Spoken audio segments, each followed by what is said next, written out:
Fala pessoal, boa noite a todos, sejam muito bem-vindos para mais uma live aqui no canal. Mais uma live, essa semana já é a segunda live.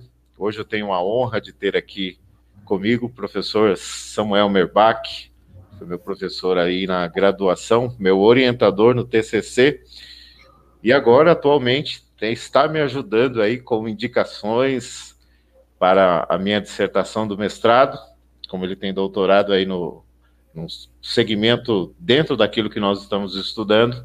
Uma grande honra. Obrigado pelo convite. E estava conversando aqui com o professor Samuel, que provavelmente nós faremos aí pelo menos uma ou duas lives todo mês aí de um tema diferente. E claro, se vocês tiverem algum tema interessante, algo que queiram que a gente fale aqui dentro do direito, nós estaremos aqui trazendo para vocês. O professor Samuel tem um canal no YouTube, um canal novo, recente. Quem quiser se inscrever, os convido, né, a se inscrever no canal do professor Samuel. Ele vai falar um pouco aí sobre o canal dele e sobre as especializações, mestrados e doutorados. Samuel Merbach, meu amigo, professor, seja muito bem-vindo e faça uma apresentação aí do seu currículo, que é bem extenso. Obrigado, Nildo, pelo convite, né? A gente está fazendo aí eu e o professor Nildo Moraes, um trabalho em conjunto.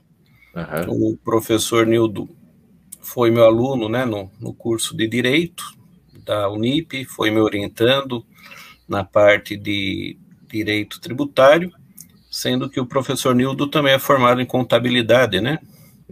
E é o contador da minha associação, né, da nossa associação, né, o Movimento Estudantil Jundiaense, né? E eu que agradeço, Nildo, pela oportunidade de estar aqui, né, porque a gente vai falar de um assunto que é muito atual e bastante importante, não só na área jurídica, como em outras áreas também das ciências humanas, né? Sim. É um pouco do meu currículo, né? Eu tenho pós-doutorado em psicologia pela Universidade Argentina John Kennedy, eu tenho pós-doutorado em filosofia pela PUC, sou doutor em filosofia, sou doutor em direito internacional, tenho mestrado em filosofia, mestrado em processo civil, mestrado em direito internacional, além de várias especializações. Sou formado em direito, história, filosofia e estou acabando agora a quarta faculdade em letras, né? Pois é, o que nós conversamos recentemente, né? Exato, né? Então é um breve currículo. Sou autor de 3 livros, né? Todos pela editora Paco de Jundiaí. É o Socialismo Liberal na Filosofia de Norberto Bobbio, a Indústria Cultural como Instrumento de Alienação e Dominação na Sociedade do Espetáculo e Elementos do Materialismo Histórico e Dialético, todos eles na área da filosofia, da sociologia, da história, das ciências humanas. E os colegas que porventura quiserem poderão entrar, né, no site da editora Paco de Jundiaí e adquirir os livros, né? Maravilha. E desde já, qual que é o seu canal, também o seu e-mail, as formas de entrar em contato aí para adquirir o livro? O canal é o professor Samuel Merbach, né, no YouTube, né?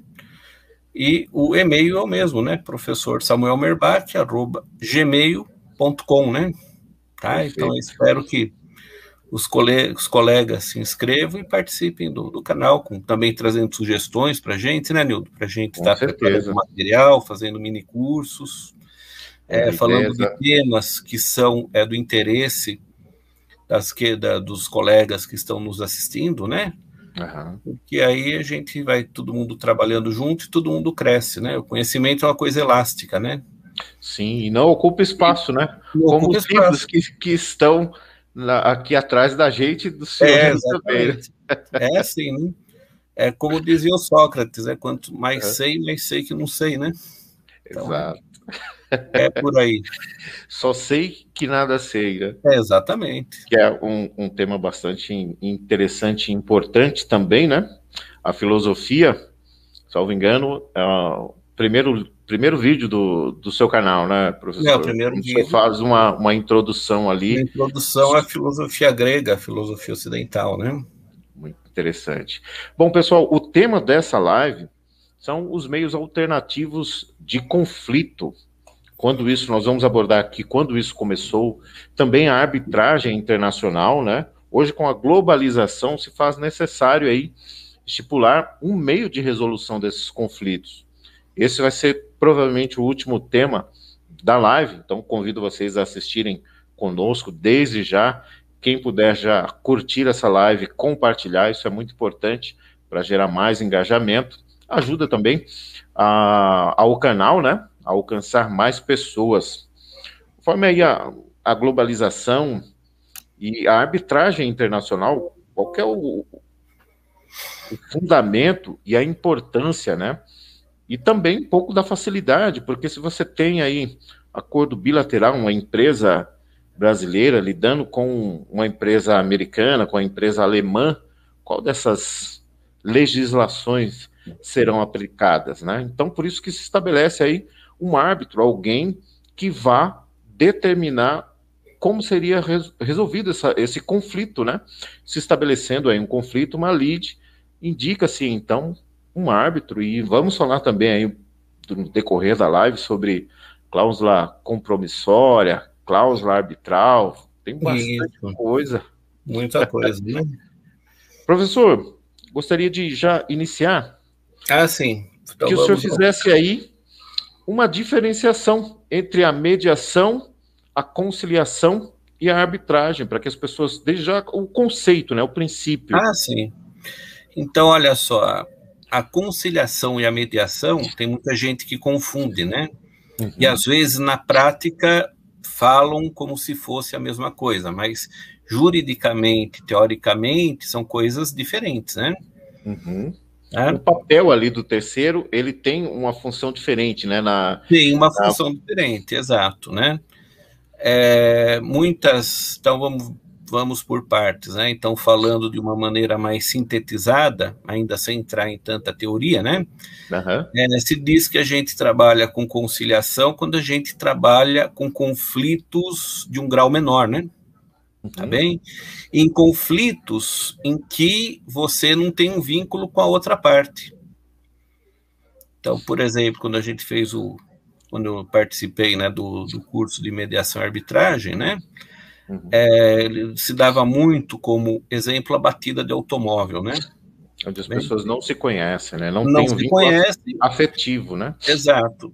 Nesse caso, não tem vítima, né? Porque se tem vítima, vai ter a esfera penal, né? Tá bem? Então, uma simples batida de automóvel, né? Houve um dano material, né? As pessoas não se conhecem. Uma vez ressarcido o dano resultante da batida, as pessoas cada um vão para um canto e dificilmente vão se encontrar novamente, né? Uhum. Então, se diz que a gente trabalha com a conciliação em situações mais simples, né?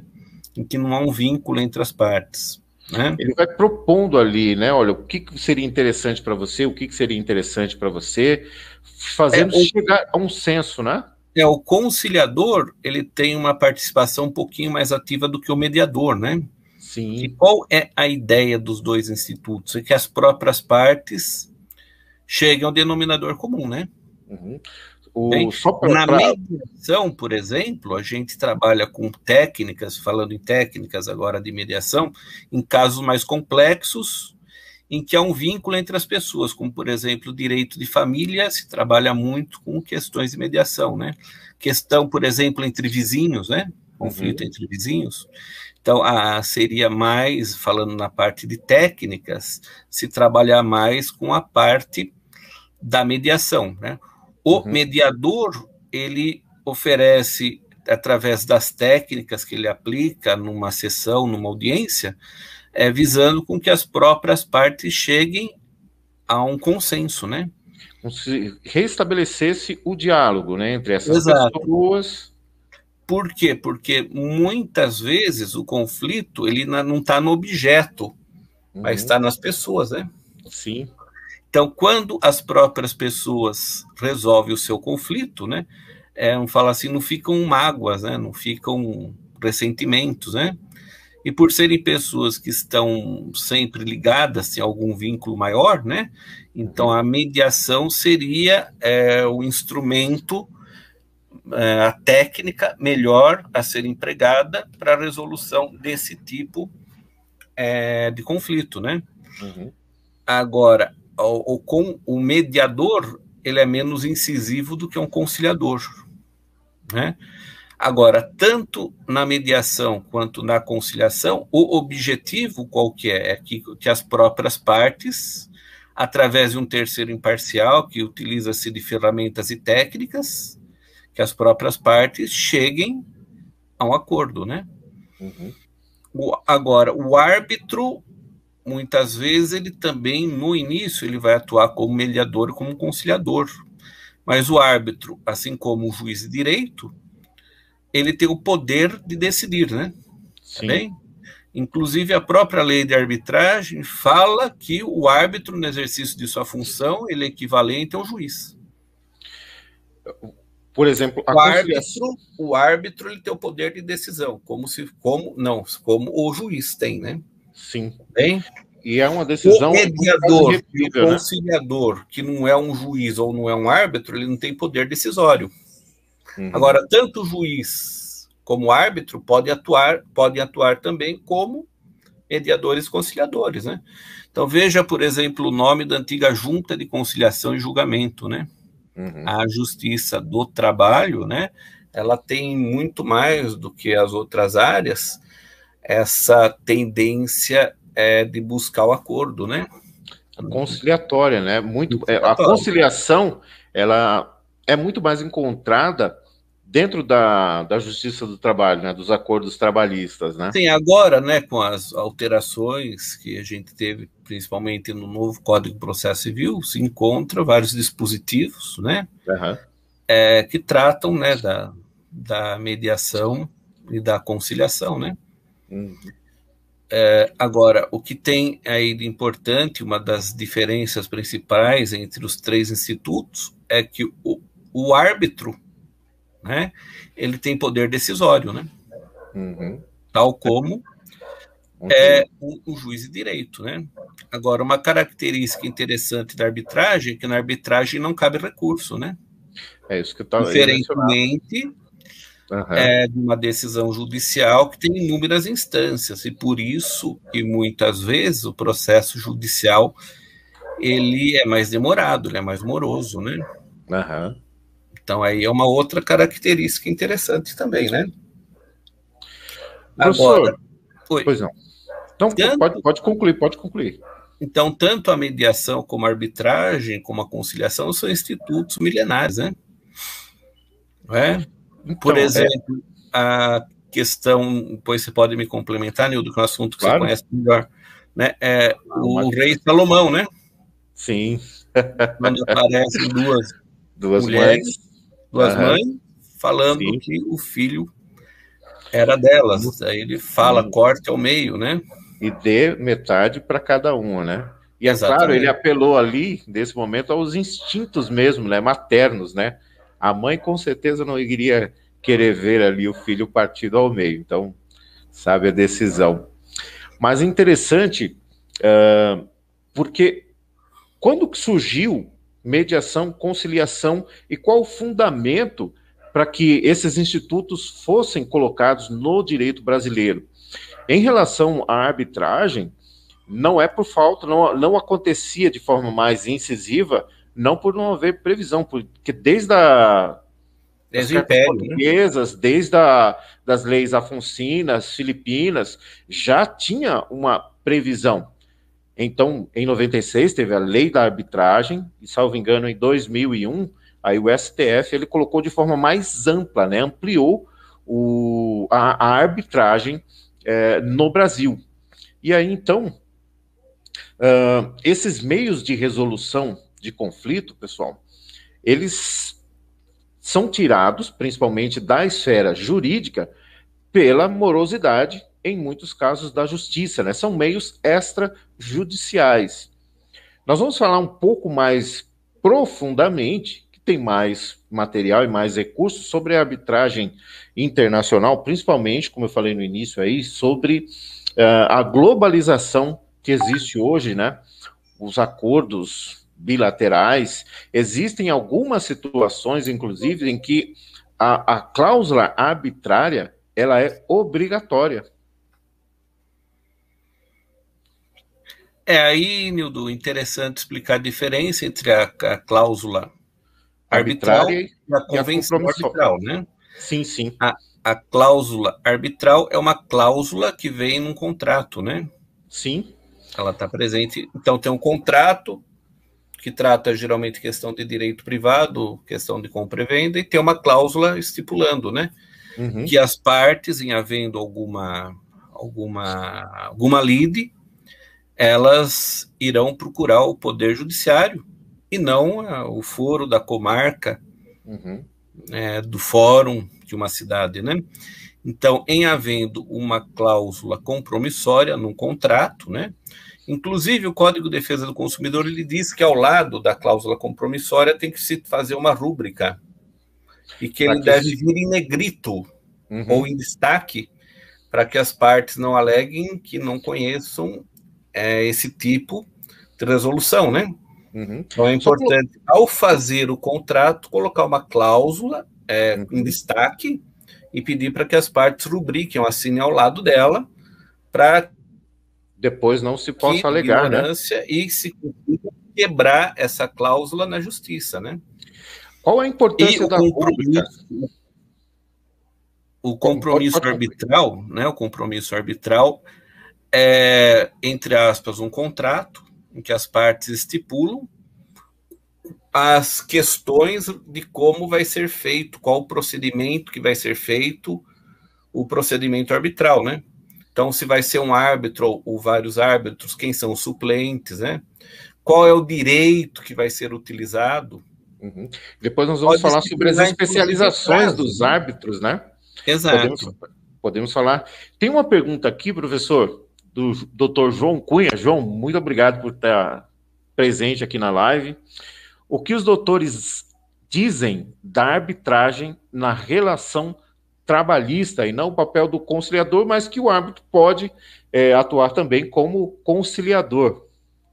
Olha só, na questão de arbitragem, é uma questão que ainda não é pacífica, né? Porque se entende que a arbitragem, na questão arbitragem trabalhista, ela teria um efeito sobre o direito individual do trabalho, não sobre o direito coletivo, né? Então, a arbitragem, pela doutrina, ela é melhor aceita quando se trata de direitos individuais do trabalho, né? E não é bem aceita quando se fala em direito coletivo do trabalho. Embora hoje em dia a gente já verifique a mediação e a conciliação em questões coletivas de trabalho, né? Então, por exemplo, vamos supor o antigo Ministério do Trabalho fazendo uma mediação para tentar evitar uma greve, por exemplo, né? Então, são assuntos que ainda não são pacíficos, né? Então, tem doutrina, tem jurisprudência em vários aspectos, né? Mas a tendência é que o direito do trabalho, com o desenvolver do tempo, né? Que ele venha a ter uma aceitação melhor, né? Embora a gente já tenha casos de arbitragens voltadas ao direito do trabalho, mas é um tema ainda que não é pacífico, né? Por quê? Porque o objeto da arbitragem é direitos patrimoniais disponíveis, né? Agora, o direito do trabalho seria uma coisa disponível ou não? Então, aí que entra a discussão doutrinária, né? O que aconteceu mais ou menos... Na parte privada, sim, né? A aceitação da arbitragem é muito maior. E no Brasil ainda a gente não tem uma cultura arbitral, né? Diferente de outros países. Sim. Eu queria pegar um gancho da pergunta do João, professor, e pegar o caso da churrascaria Chão de Giz, durante aí só para a gente abrir um parênteses, depois a gente volta assim. Entra exatamente na pergunta do João, por que foi obrigado, a justiça obrigou a churrascaria Chão de Giz a recontratar os funcionários que foram demitidos sem o acordo lá. Eles queriam o acordo coletivo, né? Por causa dos sindicatos, né? Eu não acompanhei esse caso, né? Então não teria como fazer um comentário mais aprofundado, né? Sem problemas. Mas aquilo que a gente disse anteriormente, né? Na questão trabalhista ainda encontra-se muita resistência para a aplicação da arbitragem, né? Diferentemente de outras áreas do direito privado, né? A arbitragem ela é mais utilizada entre empresas, né? Por quê? Porque o objeto dela é o custo. O objeto é direitos patrimoniais disponíveis, né? Por isso que questões que envolvam direito público não é bem aceita a arbitragem, ou uma questão tributária, por exemplo, não pode ser resolvida através da arbitragem, né? Tá bem? Deixa eu mais uma pergunta aqui, professor. A conciliação mediada pelo mesmo juiz julgador não acaba deixando esse juiz suspeito, pois muitos juízes têm vícios em relação à mediação. Quer que eu repita a pergunta, professor? Assim, o juiz ele pode atuar como mediador e como conciliador, né? Tanto que tem audiência de conciliação, né? Sim. Boa noite para a professora Adriana Lemos, uma grande e excelente tributarista, ministra muitos cursos, acompanho os cursos, as lives dela, e me sinto privilegiado pela presença aqui na nossa live. Seja muito bem-vinda também. Professor, desculpe interromper. Imagino. Então a questão da arbitragem, ela tem um enfoque muito maior, por óbvio, né, no direito privado do que no direito público, né? Pelo objeto, né? Se é direito patrimonial disponível, né? Em se tratando de direito público, né? É mais difícil se trabalhar a questão de direito público através do meio arbitral. Agora, o juiz ele pode atuar como árbitro, como mediador, né? Em não havendo o acordo, o consenso entre as partes, aí sim, ele tem o poder de decidir, né? É interessante também a arbitragem, porque no caso, a diferença, uma das diferenças, né, em relação à mediação e à conciliação, o árbitro, você pode escolher, olha, eu tenho um conflito, existem vários árbitros, e você pode escolher, você está de acordo com esse árbitro, a outra parte está de acordo também, então nós escolhemos esse árbitro, que é imparcial. Agora, um grande problema que dá diferença também, né, e por que a arbitragem ela é mais utilizada em relação a contratos internacionais e a contratos de particulares também entre empresas nacionais, por causa do custo, né? O custo da arbitragem, as câmeras arbitrais, ela tem um custo diferenciado das câmeras de mediação e de conciliação, né? Muitas vezes um tribunal arbitral ele trabalha também com mediação e conciliação, né? Isso pode acontecer, né? Agora, a mediação e a conciliação elas podem acontecer no âmbito privado, né? É isso? Sim. Então, vamos falar assim, é um campo que deve crescer bastante no Brasil, né? E também em outros países do mundo, sendo que outros países, né, esses institutos, eles são geralmente mais bem aplicados, né, devido à própria cultura desses países, né. O Brasil, ele não tem ainda uma cultura arbitral, né. Eu acho que só recentemente, em cursos de direito, que teve a matéria de métodos alternativos, né. É uma questão nova ainda, né, no Brasil. Nós tivemos recentemente, né, porque, como eu havia mencionado, acho que em 2001, quando o STF ele entrou para pacificar, né, no Brasil aqui, salvo engano, em 2001. Se alguém souber aí, estiver assistindo, por favor, me corrija. Mas aí se ampliou um pouco mais a arbitragem aqui no Brasil. Porque até então era algo pouco difundido, pouco aplicado nos cursos de graduação no direito. Então me sinto privilegiado, inclusive, porque quando eu entrei na faculdade, eu entrei em 2014. Então, em 2015, novo CPC. Já aprendi, assim, já entrando na faculdade. No final do curso, nós tivemos mediação, que foi o próprio professor Samuel Berbach que lecionou essa disciplina para mim. Então, estou falando com o mestre aqui. Obrigado. Professor, sobre a cláusula compromissória e sobre a cláusula arbitral, e uma pergunta também, em quais situações poderiam ser obrigadas, por exemplo, a cláusula arbitral? A cláusula arbitral, ela vem num contrato, né? Sim. Ela somente vai ter efeito se as duas partes concordarem, né? Por isso que se deve colocar, quando se faz, né, colocar em destaque e pedir que as partes rubriquem, assinem ao lado, né? Em se tratando de contrato de adesão, em que uma das partes não concorda, né? Primeiramente, não deve assinar o contrato, né? Sim.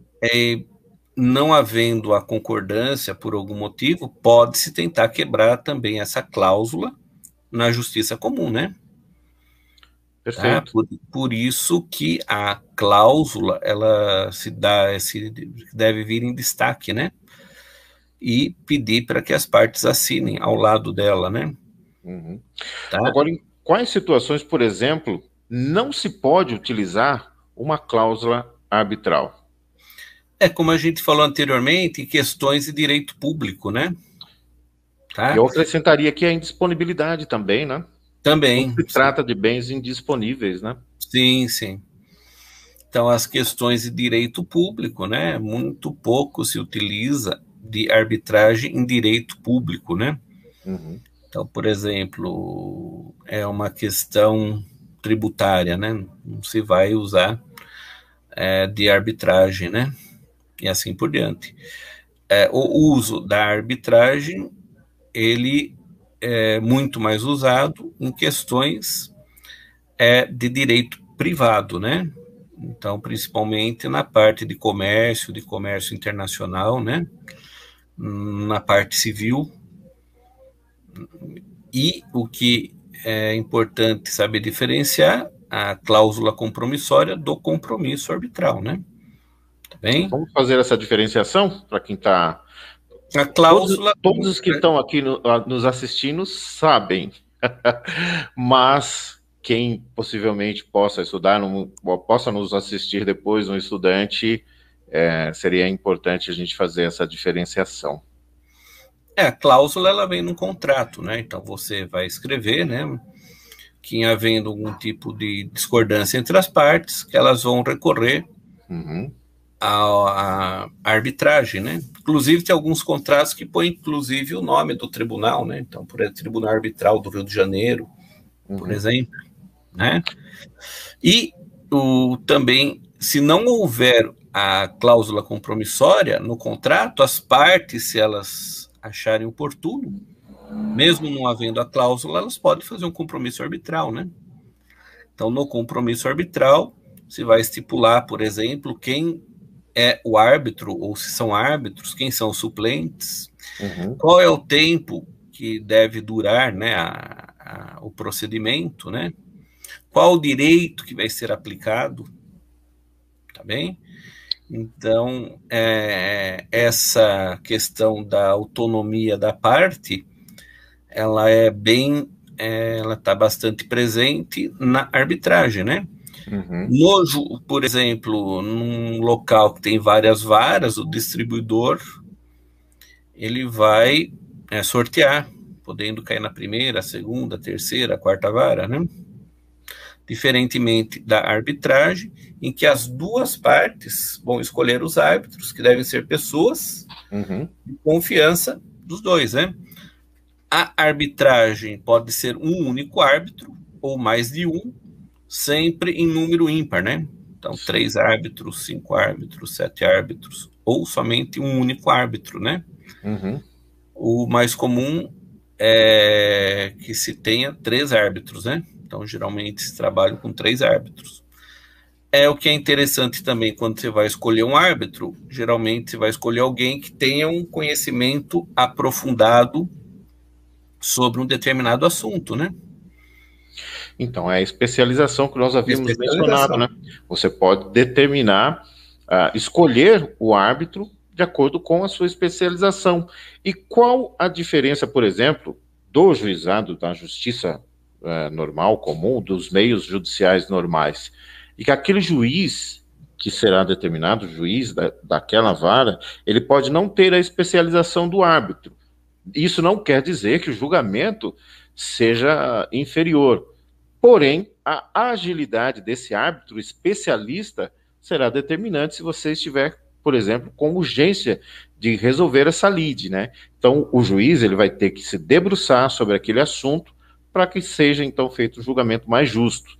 Quando E você muitas, direciona, pois não, e professor, muitas vezes também nomear perito, né?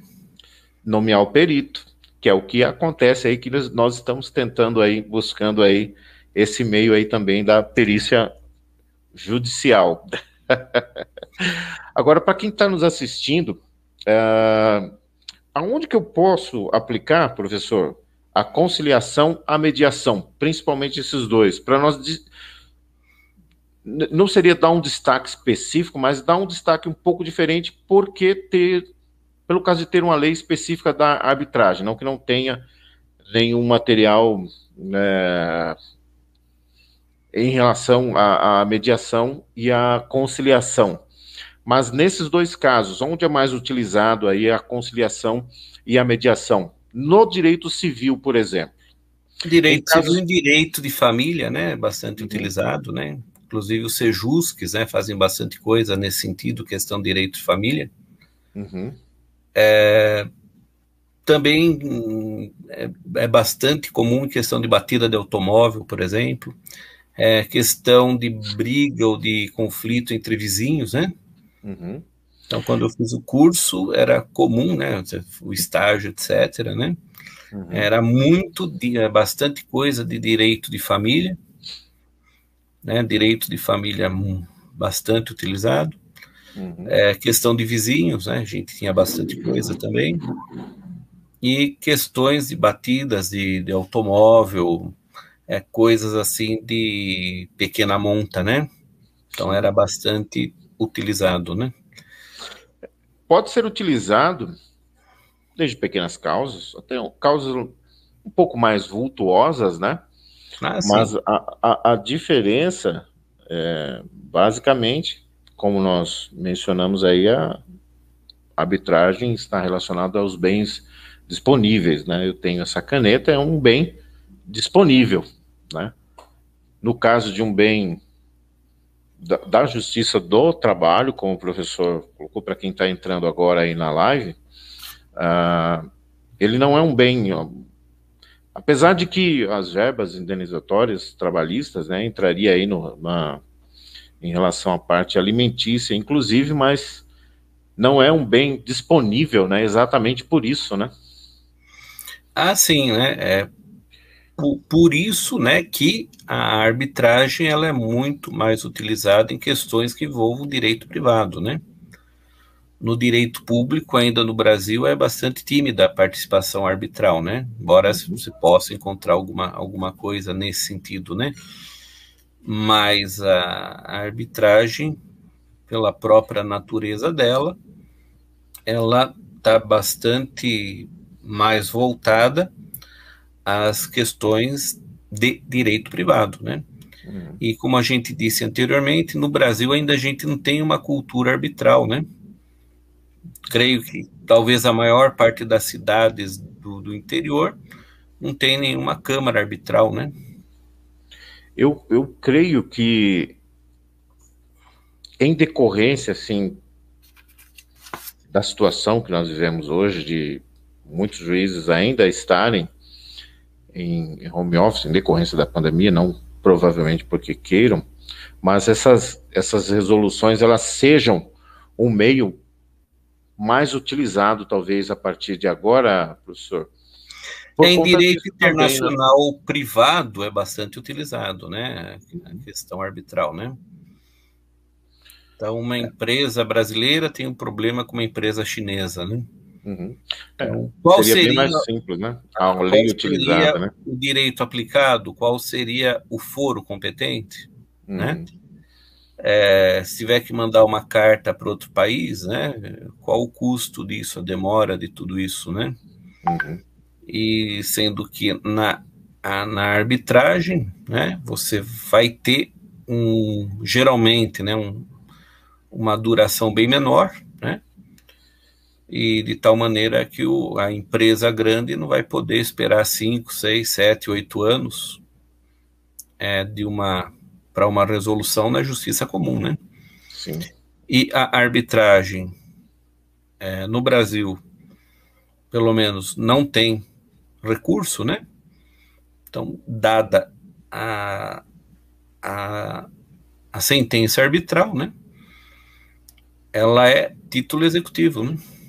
Uhum. Já se pode executar na vara de execução. Sim. O que encurta, né? Sim. Bastante o trajeto, né? Agora, se tem, né, dentro das grandes empresas, uma cultura arbitral de que a empresa que não cumpre aquilo que foi decidido pelo tribunal arbitral, ela fica mal vista, né, pelas outras empresas, né? Uhum. Então, no direito internacional, eles têm essa cultura que é diferente da nossa, né? Os contratos internacionais, como eu acho que devido a essa mentalidade diferente, principalmente culturas orientais, muito diferente da cultura ocidental, e em relação, infelizmente, ao nosso país, que tem todos os jeitinhos, né? Então, isso talvez dificulte também por causa da fama que, infelizmente, o Brasil tem lá fora, né? Não, mas nós vamos colocar essa cláusula, porque nós estaremos lidando. Infelizmente, é lamentável, mas é uma constatação, né? Nós, infelizmente, somos mal vistos quando fazemos um contrato internacional. Isso dificulta bastante, mas independente disso, essa mentalidade diferente, né, de que é sim, não é não, se não pode fazer, não existe jeitinho. É não, não tem como fazer. Então, para explicar isso para algumas pessoas de fora, que se a lei prevê aquilo, ele nem vai tentar, mas não tem como você quebrar um galho, não sabe nem o que é isso, né? Quebrar o galho, né? É sim Exato. ou não. Tanto que a gente tem, né, vários tribunais arbitrais internacionais, como American Arbitration Association, né? Também uma coisa interessante, né, os blocos econômicos, como por exemplo o Mercosul, Uhum. dentro do Mercosul a gente tem o Tribunal Arbitral do Mercosul, né? Então, olha só, a arbitragem aplicada entre os países que estão dentro do mesmo bloco econômico, né? Uhum. Então, a gente tem o Tribunal Arbitral do Mercosul para resolver os conflitos entre os países que fazem parte, e a sede do Tribunal Arbitral do Mercosul é Assunção, né? Uhum. Agora, Então, olha professor, só, então, para resolver também conflitos entre países na América do Sul, a gente tem o Tribunal Arbitral do Mercosul, né? uhum. Então, olha só, é mais um tribunal internacional. E o próprio Brasil resolveu seus conflitos internacionais através do Barão do Rio Branco, através da mediação e da arbitragem internacional, né? E o Barão do Rio Branco não perdeu 1 centímetro quadrado de território brasileiro quando ele defendeu o Brasil nesses foros internacionais, né? Tanto que o instituto que forma o corpo diplomático brasileiro chama Instituto Rio Branco, né, em Brasília, em homenagem a esse grande personagem do direito brasileiro, né? Então, olha só que interessante também a arbitragem. Também a arbitragem já resolveu vários conflitos e conseguiu evitar diversas guerras entre os países, né? Então, olha só. Acho que foi em 86, por exemplo, tinha o conflito do canal de Beagle entre Argentina e Chile, né? E aí o Papa João Paulo II que atuou como árbitro e evitou, assim, que a Argentina e o Chile entrassem em guerra, né? Então, olha só, uma outra aplicação é da arbitragem. A arbitragem sendo utilizada como um meio de resolver conflitos de maneira pacífica, dessa maneira, evitando a guerra, né? Porque quando os países não resolvem os seus problemas pacificamente, né, a última instância é a guerra, né? Não queremos isso. Não queremos isso. Né? Tinha um diplomata brasileiro que infelizmente foi morto em uma embaixada, Dr. Sérgio. O senhor deve... Inclusive tem o filme dele, né? Tem o filme dele. Então, assim, e eu assisti o filme porque eu vi, assim, a habilidade dele, né? Não estou falando da vida pessoal, das coisas que acontecem, mas da habilidade dele, como ele era reconhecido internacionalmente por essa capacidade de fazer essa mediação, né? Ele fazia uma mediação, que era estabelecer ali, onde tinha um conflito, ele era chamado, quando tinha ali guerra civil ou a lide ali entre uma determinada situação e a oposição, digamos assim, essa habilidade dele de lidar com esses conflitos, né? Exato, o corpo diplomático brasileiro sempre foi bastante reconhecido, né? De tal maneira que a participação do Brasil em guerra sempre foi muito pequena, né? A gente teve a Guerra do Paraguai, né? Que foi uma guerra violenta, e depois o Brasil participou com a Força Expedicionária Brasileira na Segunda Guerra Mundial, mas mesmo assim com um contingente bastante pequeno em relação a outros países, né? Sim. Então o Brasil, ele tem vamos falar assim, esse sentimento, essa concepção mais pacifista, né? Diferentemente de outros países que estão sempre aí buscando conflito por petróleo, por outras coisas, né? Eu queria exatamente falar isso, que era um tema que eu queria abordar, que é a evolução histórica, né, da arbitragem, né, dos meios de resolução de conflitos. Uma coisa que eu sempre me questionava, que infelizmente acontece ainda hoje, é o fato de não haver um filtro e uma redistribuição desses conflitos exatamente para essa busca, para desafogar o judiciário, e que muitas vezes, professor, é furado o filtro, né?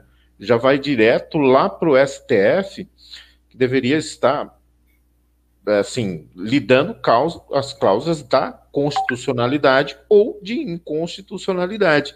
Então, acaba sobrecarrega a pirâmide, e chega aqui embaixo, os conflitos estão ali a mil, né? O número hoje de processos no Brasil, uma estatística que eu vi alguns anos atrás, havia mais ou menos em torno de 100 milhões de processos judiciais no Brasil, né? Eu estava vendo, como eu falei, o curso de perito judicial, não tem muitos conflitos, muitas coisas a serem resolvidas, e que não tem, a demanda é muito maior do que a mão de obra, principalmente a mão de obra especializada, né? Muitas vezes o próprio árbitro já é um perito num assunto, né? Sim. Então, isso é a diferença, né? Porque para ser árbitro não é necessário ser bacharel em direito, né? Sim. Então, qualquer tipo de formação que a pessoa tenha, ela pode atuar como um árbitro, né? E mesmo assim a lei de arbitragem não fala, né, que você tem que ter graduação, né? Uma pessoa com uma graduação menor, né, que não tem um curso universitário, ela também poderia, teoricamente, atuar como um árbitro, né? O que a lei diz? Tem que ser maior de 18 anos, né?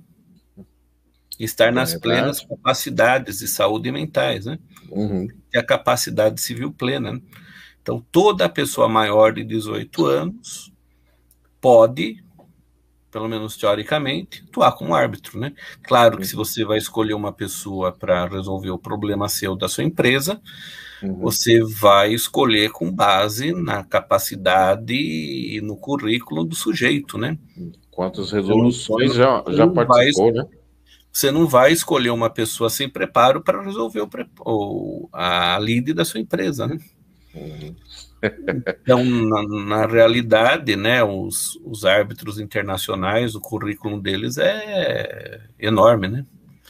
As especializações, os anos de atuação, você jamais vai escolher uma pessoa para resolver seu problema que não tenha preparo técnico, né?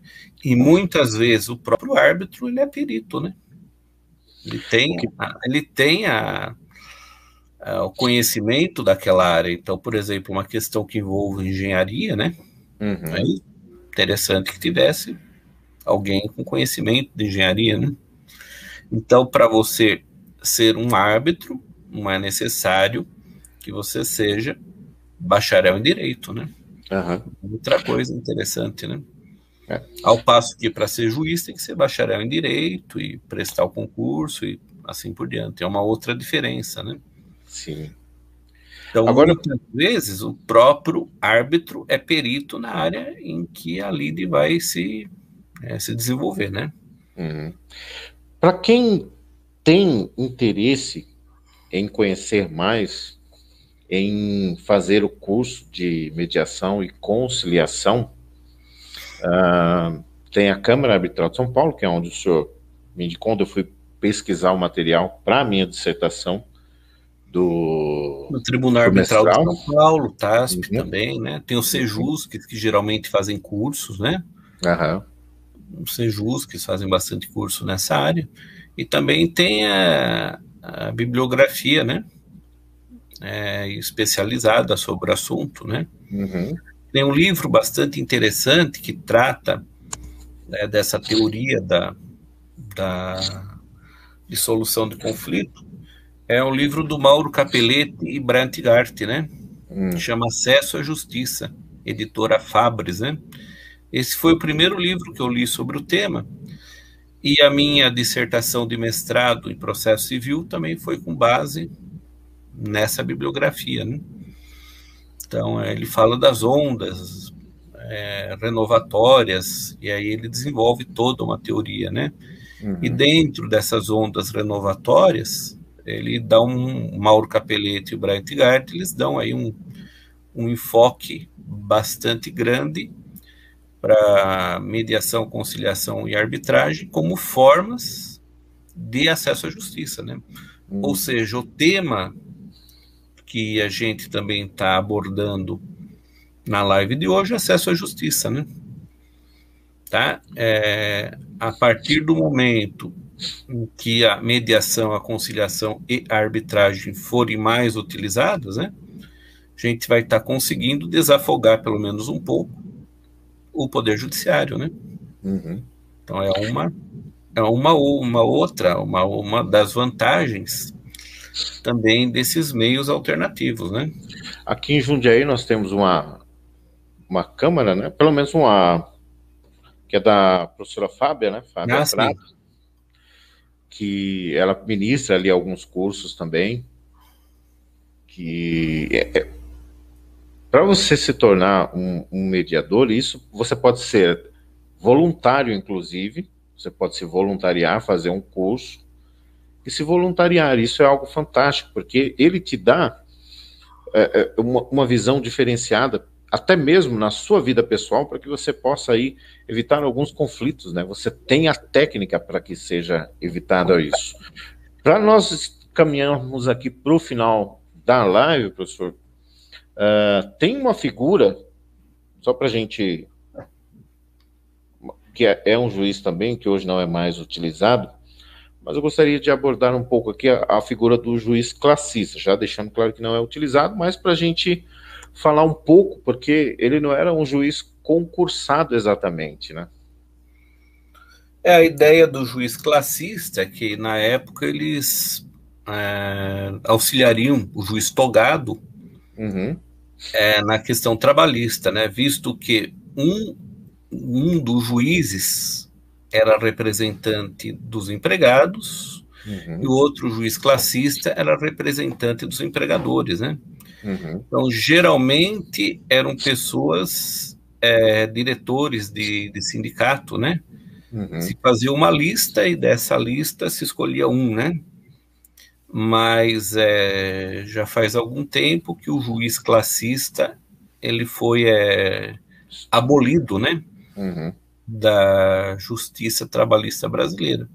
Mas a princípio era exatamente isso, né, que eles, por terem conhecimento prático, tanto do lado do empregado quanto do lado do empregador, eles viessem a dar elementos importantes para que o juiz togado, o juiz formado em direito, viesse a dar uma sentença, né, com maior fundamento, né. Também foi a justiça do trabalho, a mediação e a conciliação sempre estiveram mais presentes, né. Tá bom, então, professor. Mais uma vez, agradeço a sua gentileza em aceitar. Essa live vai estar disponível aí. Provavelmente fique lá no canal do professor Samuel Merbach também. E convidar os colegas para se inscreverem também no meu canal, né? Canal Professor Samuel Merbach. O e-mail, professorsamuelmerbach@gmail.com. E quem puder compartilhar essa live, curtir e compartilhar, ficaremos muito agradecidos. Também os convido para se inscrever no meu canal secundário, Professor Nildo Moraes. Essa live também estará disponível lá. E estamos acertando aí para fazermos 1 ou 2 lives por mês. E claro, você pode aí sugerir um tema que você queira que nós abordemos aqui, principalmente nas áreas do direito tributário, direito constitucional, direito administrativo, direito empresarial, e do professor Samuel Merbach vai mais algumas coisas aí também, falando sobre a filosofia, também, né? Direito do consumidor, filosofia, história, né? Então, tragam sugestões para que a gente consiga, né? A gente venha fazer aí algumas lives em datas fixas, em horários fixos, né? Sim. E para isso a gente conta com a participação de todos os colegas, né? E também, né, hoje a nossa live foi bastante genérica, mas nada impede da gente fazer uma live específica, por exemplo, sobre arbitragem, ou sobre um tipo de arbitragem, né? Ou falar de maneira mais específica somente da mediação, somente de conciliação, né? Hoje a ideia foi dar uma ideia geral, né? Mas todos esses institutos têm muitos conceitos, muitas doutrinas, muita jurisprudência que a gente pode estar abordando de uma forma mais aprofundada nas próximas lives, né? Com certeza. Professor, muito obrigado mais uma vez, obrigado a você que esteve aí presente, a você que ainda vai assistir, que você seja aí um colaborador aqui das nossas lives, colocando aí o que você quer ouvir e assistir aqui. Professor, uma excelente noite. Obrigado pelo próxima live. E até a próxima, né? Deus quiser, né? Valeu, pessoal. Boa noite, professor. Boa noite. Obrigado a todos. Obrigado, Nildo.